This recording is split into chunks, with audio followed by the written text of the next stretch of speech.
पाकिस्तान बहकावे में आकर के पाकिस्तान का समर्थन करने की गलती कर दिए थे। पाकिस्तान का समर्थन की गलती का खामियाजा क्या रहा? देश का दुर्भाग्यपूर्ण विभाजन हुआ। बाबा साहब डॉक्टर भीमराव अंबेडकर भारत के कानून मंत्री बनते हैं और जोगेंद्र नाथ मंडल पाकिस्तान के कानून मंत्री बनते हैं। लेकिन बाबा साहब भीमराव अंबेडकर भारत के संविधान के शिल्पी भी बनते हैं और यह है ताकत देश की। ये भारत की ताकत है, जिस ताकत का एहसास मोदी जी ने देश को भी और दुनिया को कराया है। और दुनिया को किस रूप में? अभी हाल ही में आपने देखा होगा अमेरिका और ईरान के बीच में तनाव चल रहा है, खूब तनाव चल रहा है। ईरान का सर्वोच्च कमांडर अमेरिका ने मार गिराया और जब दोनों देशों के बीच में वार्ता कैसे हो, शांति की पहल प्रारंभ हुई तो लोगों ने कहा कि अगर भारत मध्यस्थता करेगा तो तभी यह संभव हो पाएगा। इसलिए कौन दे रहा है भारत को? ये भारत की ताकत का एहसास कोई करा रहा है तो भारत के यशस्वी प्रधानमंत्री श्री नरेंद्र मोदी जी करा रहे हैं। और जिन लोगों को भारत की इस ताकत से उभरती हुई ताकत भारत अच्छी नहीं लगती, वे लोग दुष्प्रचार कर रहे हैं भारत के खिलाफ, षड्यंत्र कर रहे हैं भारत के खिलाफ। उनको लगता है कैसे, आखिर कैसे एक एक करके 3 तलाक समाप्त होता है, भारत 370 समाप्त होती है और 500 वर्षों से अयोध्या में भगवान राम के मंदिर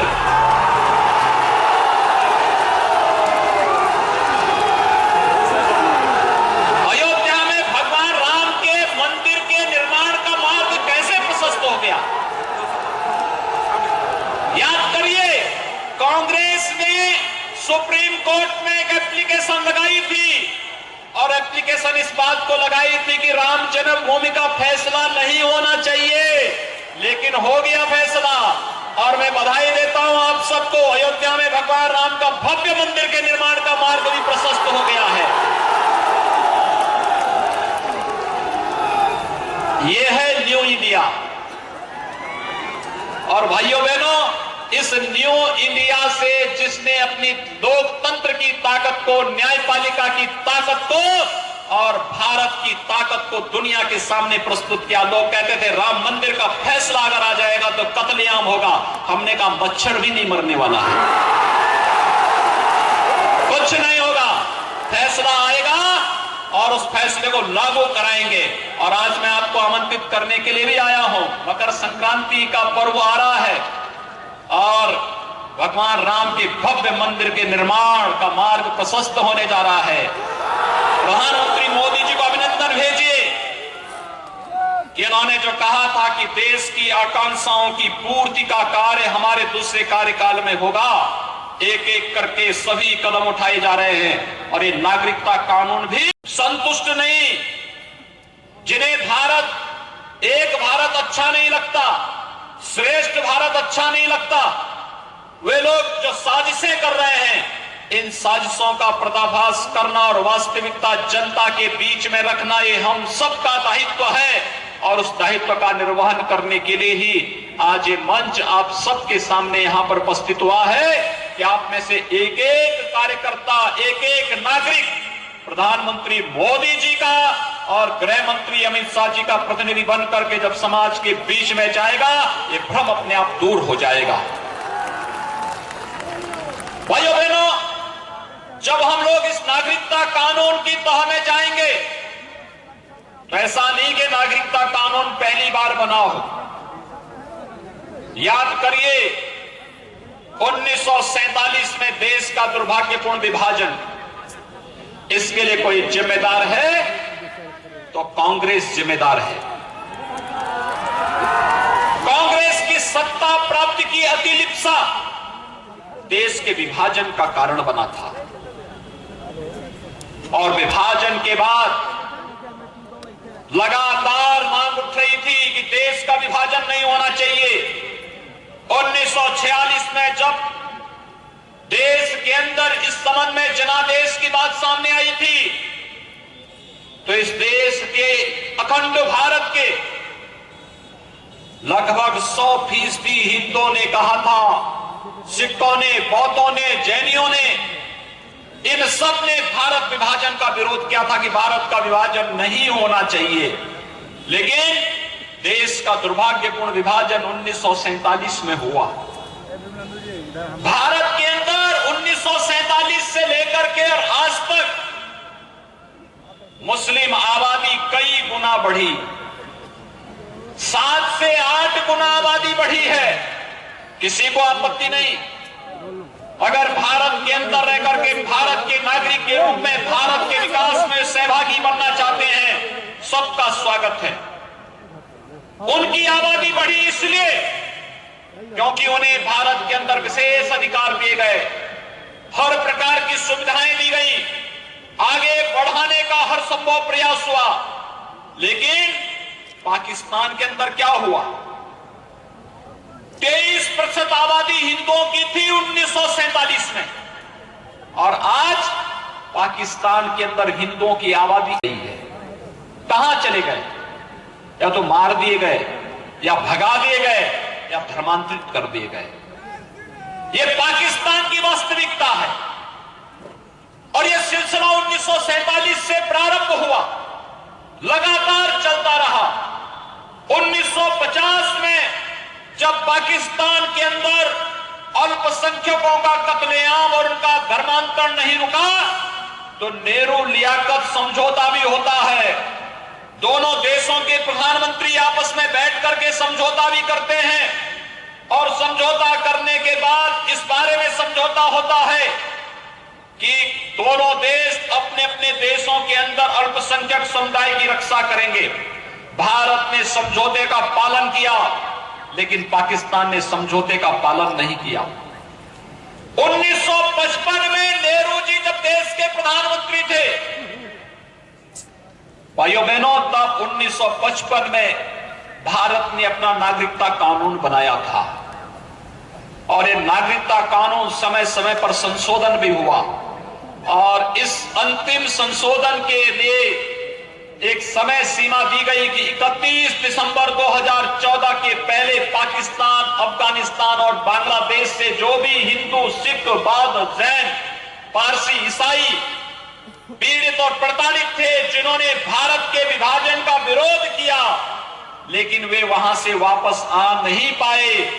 अगर वे लोग भारत के अंदर आए हैं और निश्चित शर्तों के आधार पर आए हैं, उनको वहां पर प्रताड़ना हुआ है, उन्हें अपमानित किया गया है, उनकी संपत्तियां लूटी गई हैं, बहन बेटियों की इज्जत के साथ खिलवाड़ हुआ है, तो उन्हें भारत के अंदर नागरिकता दी जाएगी। ये कार्य प्रधानमंत्री मोदी जी ने किया, इसलिए मोदी जी का अभिनंदन होना चाहिए था, अमित शाह जी का अभिनंदन होना चाहिए था।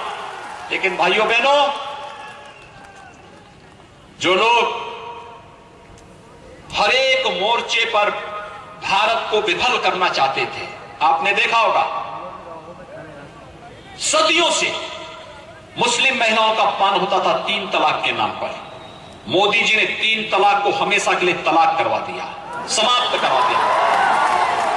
तलाक की कुप्रथा समाप्त। लोगों को बुरा लग रहा है कि मुस्लिम महिलाओं को कैसे न्याय मिल गया, क्योंकि मुस्लिम महिलाओं को न्याय मिलने का मतलब वर्ष स्वास्थ्य की सुविधा देने की व्यवस्था की।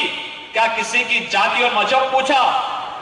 जब शासन की योजनाओं में किसी की जाति, किसी का क्षेत्र, किसी का भाषा, किसी का मत, किसी का मजहब नहीं पूछा, बल्कि हर गरीब को, गांव को, किसान को, नौजवान को, महिलाओं को, इन सबको योजनाओं का लाभ जब बराबर दिया, तो फिर मोदी जी पर आरोप किस प्रकार का लग रहा है? ये कौन लोग हैं जो लोग देश के वातावरण को खराब करने का प्रयास कर रहे हैं?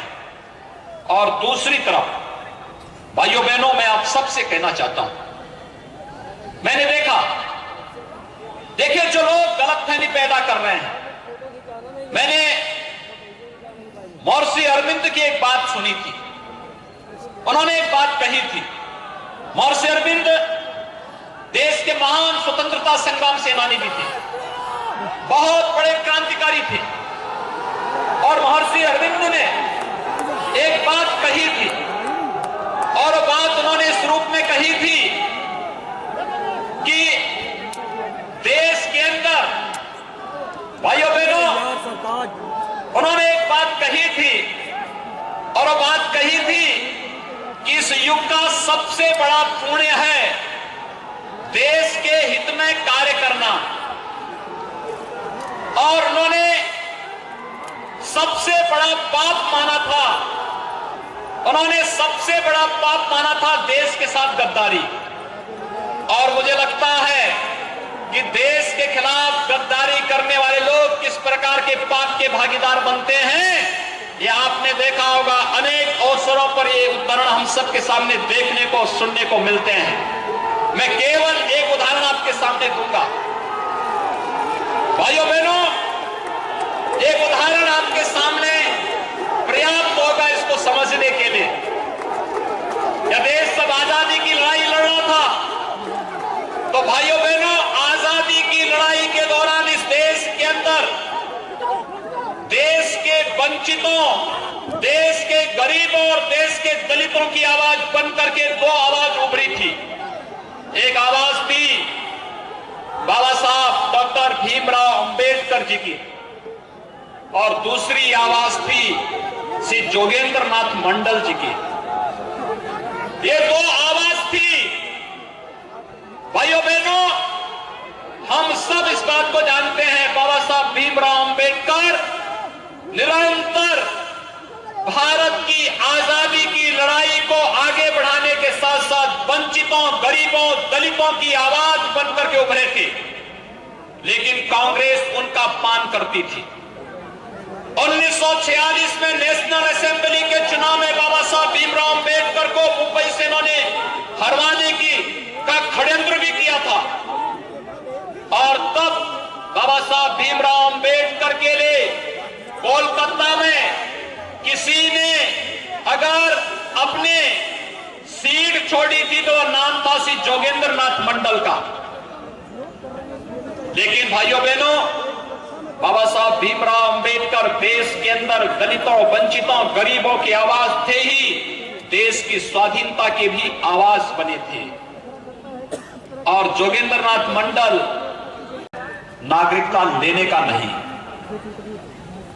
जब हमें नागरिकता देनी है तो फिर इसमें भयभीत होने की आवश्यकता किसी को भी नहीं होनी चाहिए थी।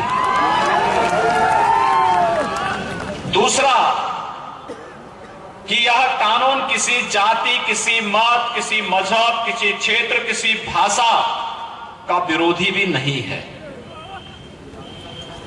जिस कानून को संशोधित स्वरूप में लाने के लिए प्रधानमंत्री मोदी जी का और गृह मंत्री अमित शाह जी का अभिनंदन होना चाहिए था, लेकिन विपक्ष की कुटिलता और विपक्ष के द्वारा फैलाए गए भ्रम के कारण आज कुछ मुट्ठी भर लोगों के द्वारा धरना, प्रदर्शन और आगजनी करने की जो कुत्सित चेष्टाएं हो रही हैं, समाज को उसके प्रति जागरूक होना होगा। क्योंकि ये तार बहुत दूर जुड़े हुए हैं। कोई दूर से निशाना साध करके भारत जब एक भारत श्रेष्ठ भारत बनने की ओर जाकर के दुनिया को नेतृत्व देने की स्थिति में आया है, तो भारत की समृद्धि और भारत की प्रगति उन लोगों को अच्छी नहीं लगती, और इसलिए गुमराह करके, झूठ बोल करके, असत्य भाषण करके, भ्रामक तथ्यों को प्रस्तुत करके वे लोग समाज को, पूरे देश को गुमराह करने का प्रयास कर रहे हैं। वामपंथ का सिद्धांत भी रहा है, एक झूठ को 100 बार बोलो तो वह सच हो जाएगा, लेकिन झूठ तो झूठ होता है। झूठ कभी सच नहीं हो सकता। लेकिन एक वास्तविकता को झुठलाने का प्रयास आज तमाम दलों के द्वारा किया जा रहा है, और यह दायित्व बनता है भारतीय जनता पार्टी और देश के जिम्मेदार लोगों का, समाज के प्रबुद्ध जनों का, कि जब देश के अंदर गुमराह करने की कुत्सित चेष्टाएं कर रही हो, वे ताकतें जो भारत की प्रगति से, भारत की उस परंपरा का हिस्सा है कि शरण में आए हुए की रक्षा करेंगे, घुसपैठियों को निकाल बाहर करेंगे, लेकिन शरणार्थियों की रक्षा करेंगे, उन्हें भारत की नागरिकता देंगे। और यही तो भारत सरकार कर रही है। भाइयों बहनों, जो लोग गुमराह करने का प्रयास कर रहे हैं, मैं सभी से कहूंगा, पहले ही कहा गया कि यह कानून किसी जाति, किसी मत, किसी मजहब के खिलाफ नहीं है। आप बताइए ना, इस देश के अंदर सरकारें 1947 से चली आ रही हैं। मैं देख रहा था कांग्रेस और आरजेडी के कुछ पोस्टर लगे हुए थे, उसमें लिखा था कि संविधान के खिलाफ नागरिकता का कानून, यानी संविधान की दुहाई वे हमें देंगे जिस कांग्रेस ने देश के अंदर इमरजेंसी लागू की थी, जिसने देश के अंदर संविधान का गला घोंटने का कार्य किया था।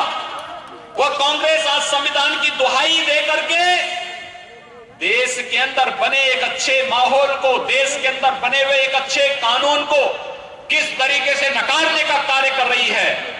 ये कानून को और देश के संविधान को नकारने का मतलब बाबा साहब भीमराव अंबेडकर का अपमान, देश के संविधान का अपमान करने का मतलब डॉक्टर राजेंद्र प्रसाद जी जैसी विभूतियों का अपमान।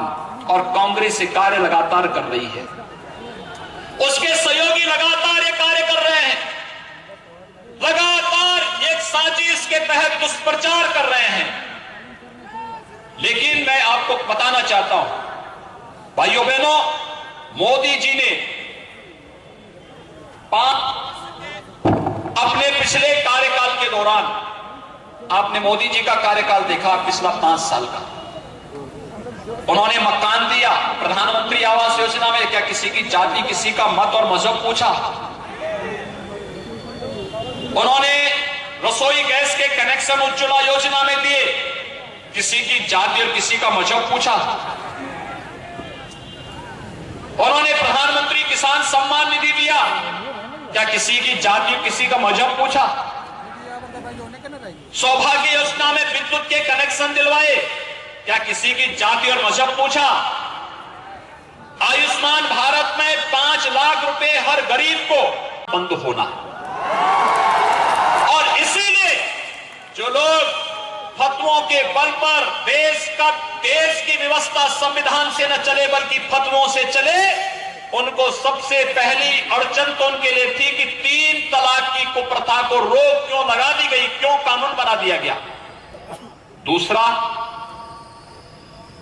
1952 में कांग्रेस की एक कुटिलता ने देश के संविधान में धारा 370 शब्द जोड़ दिया। 370 बाबा साहब भीमराव अंबेडकर ने तभी कहा था, ये 370 देश के अंदर अलगाववाद और आतंकवाद का कारण बनेगा। बाबा साहब भीमराव अंबेडकर की बात सच साबित हुई। कोई सरकार हिम्मत नहीं कर पाई। और हम अभिनंदन करेंगे प्रधानमंत्री मोदी जी का और गृह मंत्री अमित शाह जी का, जिन्होंने कश्मीर से धारा 370 को समाप्त कर दिया, हमेशा के लिए समाप्त कर दिया। धारा 370 गई काम से। अब तो पाकिस्तान को इस बात के लाले पड़ रहे हैं कि पाक अधिकृत कश्मीर कब भारत के अंदर चला जाएगा और कब फिर से पाकिस्तान का फिर से विभाजन हो जाएगा। अब वो इस बात की चिंता कर रहा है। आपने देखा होगा, नेतृत्व जैसे होता है वैसे ही देश भी होता है। याद करिए जब मुंबई पर पाक प्रस्त आतंकवादियों ने हमला किया था, तब कांग्रेस नेतृत्व की सरकार थी। देश के अंदर से मांग हो रही थी कि पाकिस्तान पर हमला करो, तो ये लोग कहते थे कि पाकिस्तान के पास एटम बम है। कांग्रेस के और आरजेडी के लोग क्या कहते थे कि पाकिस्तान के पास एटम बम है, कहीं ऐसा ना हो एटम बम का इस्तेमाल कर दे। लेकिन भाइयों बहनों, आपने फरवरी में देखा होगा 2019 में, उस समय जब जम्मू कश्मीर के अंदर एक आतंकी घटना घटित हुई, तो भारत के जवान पाकिस्तान के अंदर जाकर के पाकिस्तान के सभी आतंकी अड्डों को समाप्त करके वापस आ गए और पाकिस्तान की भाषा ही बदल गई। आपने इमरान खान के बयान को पढ़ा होगा। तब इमरान खान क्या चिल्ला रहा था? इमरान खान तब चिल्ला रहा था कि भारत हमला कर देगा हम पर। जागी बाबा जिंदाबाद, जागी बाबा जिंदाबाद, जागी बाबा जिंदाबाद।